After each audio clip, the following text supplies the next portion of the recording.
किसी ने बड़े काम की बात कही है, जब गलत पासवर्ड से एक छोटा सा मोबाइल नहीं खुलता तो गलत कर्मों से जन्नत के दरवाजे कैसे खुलेंगे। नमस्कार दोस्तों, एक छोटी सी कहानी ये महात्मा बुद्ध के जीवन से जुड़ी हुई है। प्रवचन के क्रम में महात्मा बुद्ध एक बार एक गांव में अपना प्रवचन दे रहे थे, लोगों को संबोधित कर रहे थे। तो जब उनका प्रवचन समाप्त हुआ तो उनके पास एक वृद्ध आदमी आए जो रोने लगे।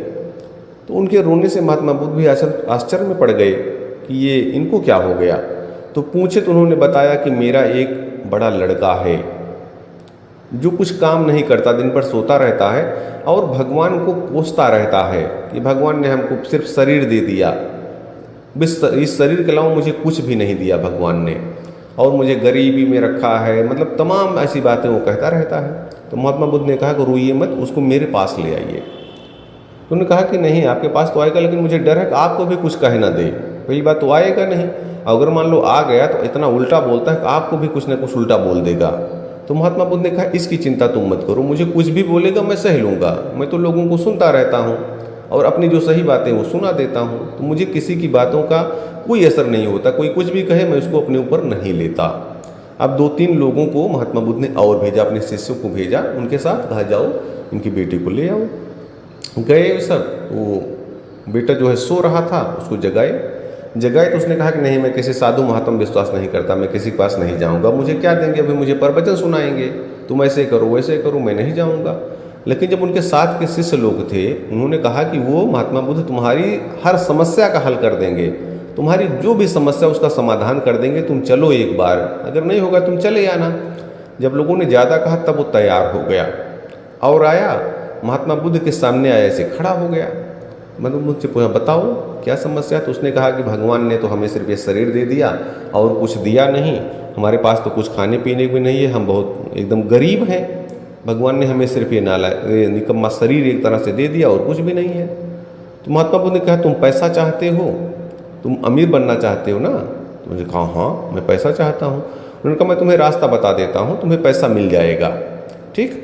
उसने कहा ठीक है बताइए। तो उसने कहा हमारे एक मित्र हैं जो राजा हैं, उनका एक बेटा है जिसकी दोनों आंखें नहीं हैं, आंखें तो हैं लेकिन उसको दिखाई नहीं पड़ता साफ, बहुत वो इलाज करवाए लेकिन उनको इसका निदान नहीं हुआ। तो डॉक्टरों ने यह कह रखा है, वैद्यों ने यह कहा है कि अगर किसी की आंखें मिल जाए, इसको लग जाए तो इसको दिखाई पड़ेगा, और तुम ये कह रहे हो तुम्हारा शरीर एकदम बेकार है, भगवान ने तुम्हें सिर्फ शरीर दिया है, तुम ऐसा करो अपनी दोनों आंखें दे दो और जितना तुम कहोगे उतना पैसा मिल जाएगा, 50 लाख रुपए देंगे, इसका मैं वादा कर देता हूँ अभी तुम्हें।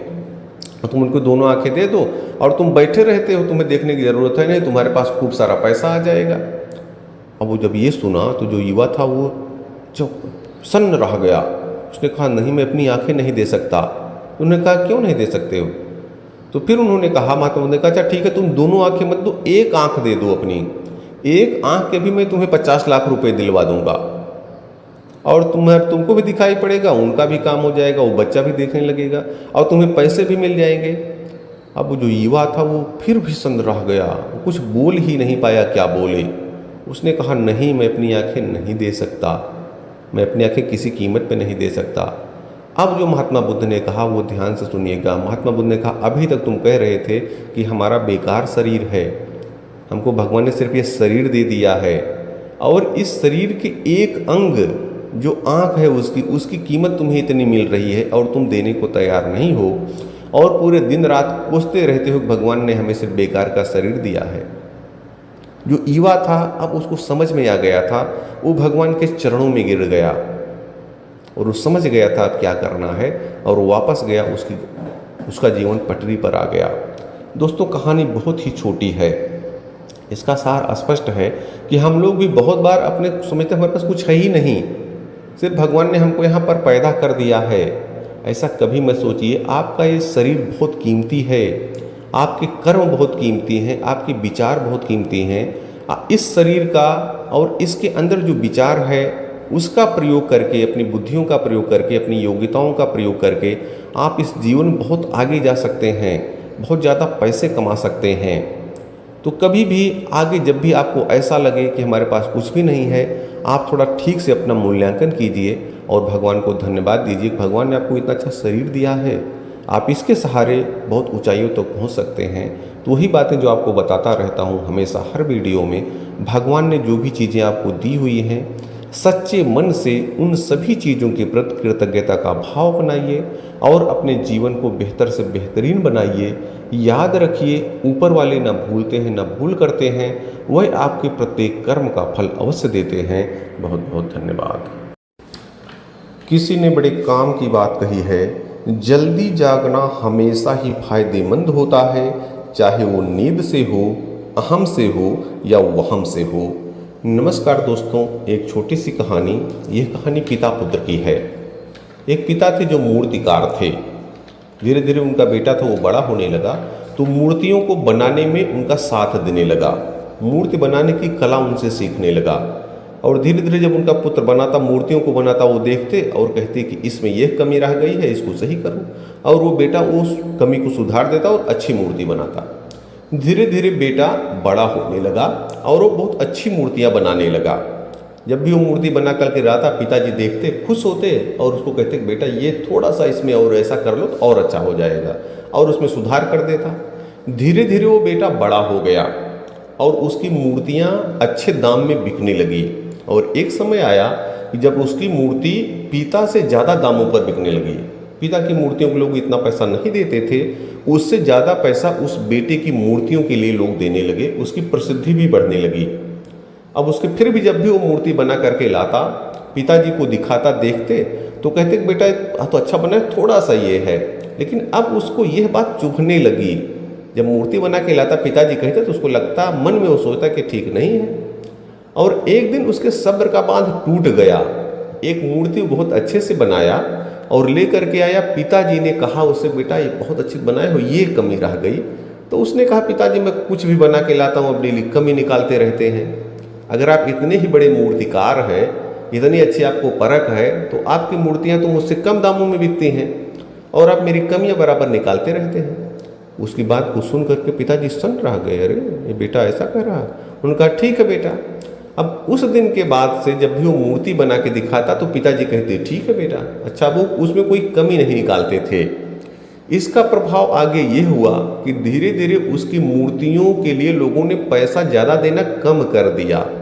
अब जो लोग पहले आते थे ज़्यादा पैसा देते थे, उन्होंने कहा नहीं भाई इतने पैसे नहीं देंगे, ये इतने तक ही है, इतने देना आप दे दो। धीरे धीरे उसकी प्रसिद्धि भी डाउन हुई और उसकी मूर्तियों की बिक्री कम होने लगी, पैसा कम होने लगा। अब वो पुत्र तब थोड़ा सा सोचने लगा और एक दिन वो अपने पिता के पास बैठा और कहा, पिताजी मेरे बहुत अच्छे से चल रहा था, लेकिन अब क्या हो गया, ये मेरी कमी कहाँ रह जा रही है क्या? तो वो बताने लगे कि बेटा जो आपने ये किया, उस दिन हम बताए, आपने ऐसा बोला, ये मुझे भी लगा था। एक समय ऐसा मेरे भी जीवन में आया था जब पिताजी मेरे साथ ऐसे करते थे। पिताजी मेरे मूर्ति बनाते थे और मैंने भी उनको टोक दिया था कि आप जो है हमारी कमी बराबर निकालते रहते हैं और अपने नहीं देखते हैं। तो पिताजी हमारे बन किए तो मैं भी इसी से गुजरा था।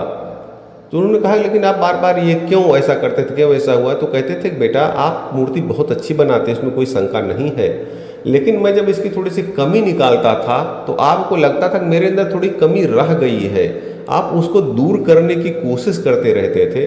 लेकिन जिस दिन आपने यह मान लिया कि 100% मैं एकदम सही हूँ, मैं मूर्तियों को बहुत अच्छे तरीके से बना रहा हूँ, तो आपने आगे बढ़ने की प्रवृत्ति छोड़ दी। आपको लगा मैं एकदम फिट हूँ, मैं क्यों सीखूँ कुछ। और जब आप कुछ सीखेंगे नहीं, कुछ अच्छा करेंगे नहीं, तो लोग नहीं आएंगे, लोग मूर्तियों को नहीं खरीदेंगे। इसलिए अगर जीवन में आगे बढ़ते रहना है तो कुछ ना कुछ इस तरह की चीज़ों को होना चाहिए, कुछ ना कुछ आपको करना ही होगा। तो बेटा चूंकि दुखी था, उसने कहा पिताजी गलती तो हो गई, अब क्या करें, जीवन में हम कैसे करें कि हमारी मूर्तियाँ फिर वैसे ही बिकने लगे। तो पिताजी ने उसको एक शब्द में उत्तर दिया और वो शब्द ध्यान से सुनिएगा।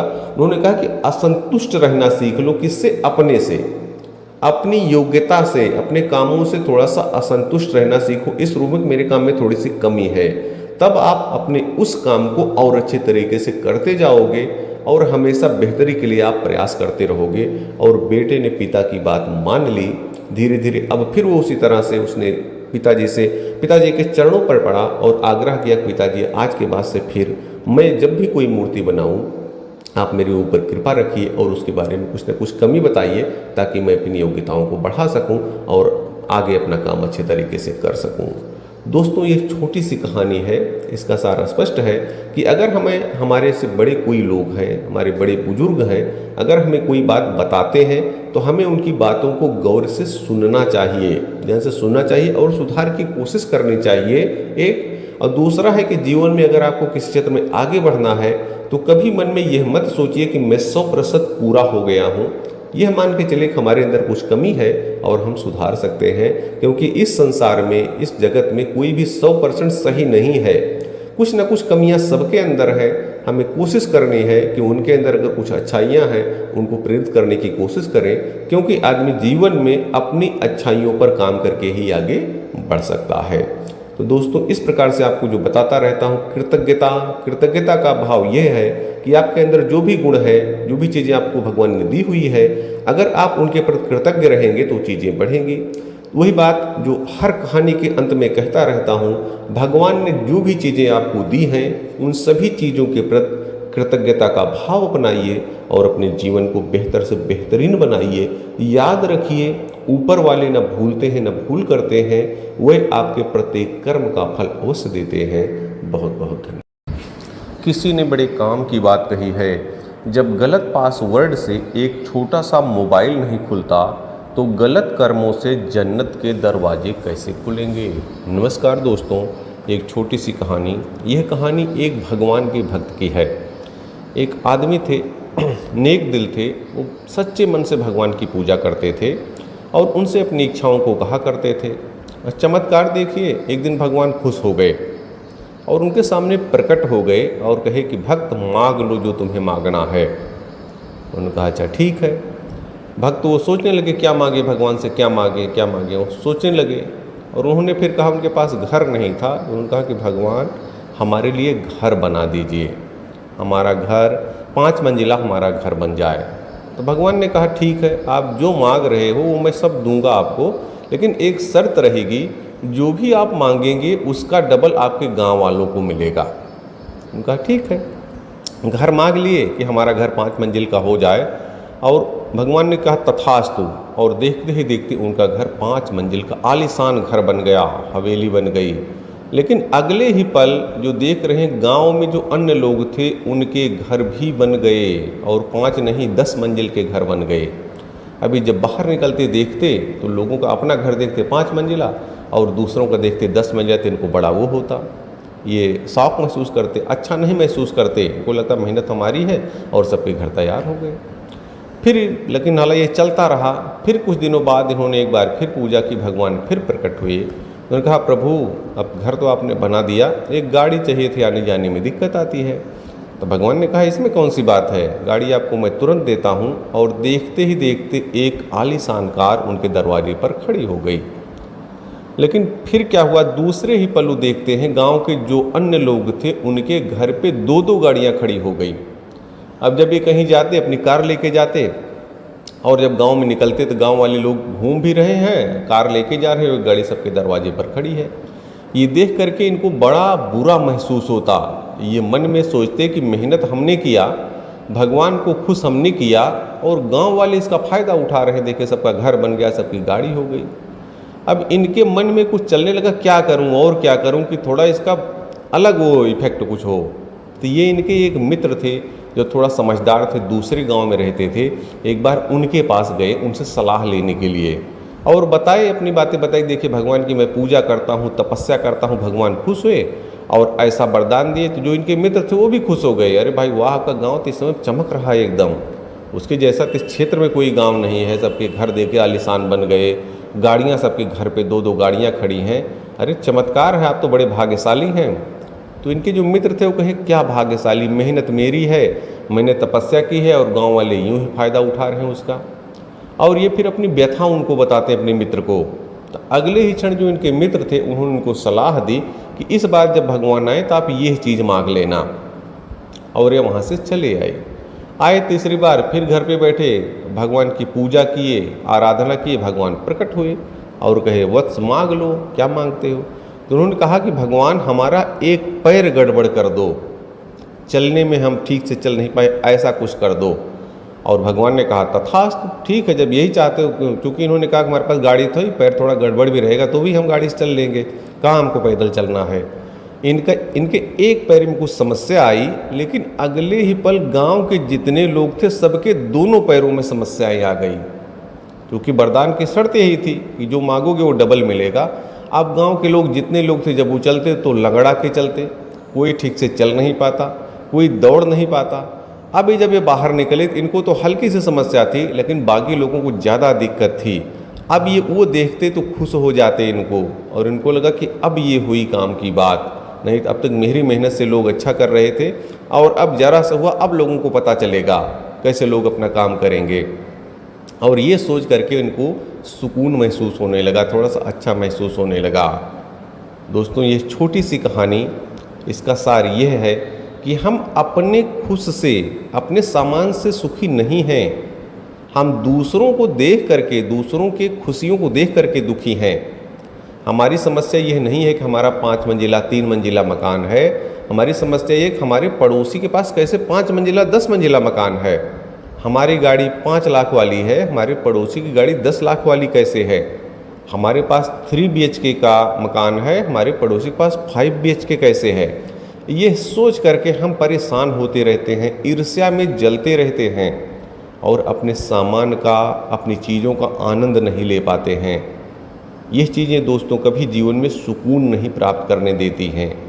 इसलिए यदि आपको सुखी रहना है तो आपके पास जो कुछ है उसमें आप सुकून खोजिए, उसी को अच्छा मानिए, और दूसरों के पास जो है उनसे ईर्ष्या करना छोड़िए, उनसे जलन करना छोड़िए। वो उनका है, वो उनके भाग्य का है, वो उनके नसीब में है। और आप देखेंगे जब किसी के पास आपको लगता है कि बहुत अच्छा, कभी उससे बात करके देखिए, तब आपको पता चलेगा कि उनकी समस्याएं क्या हैं। तो दोस्तों, अगर जीवन में सुख से रहना है तो भगवान ने जो भी कुछ आपको दिया है उन सभी चीज़ों के प्रति कृतज्ञता का भाव अपनाइए और अपने जीवन को बेहतर से बेहतरीन बनाइए।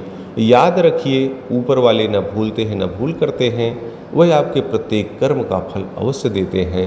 बहुत बहुत धन्यवाद।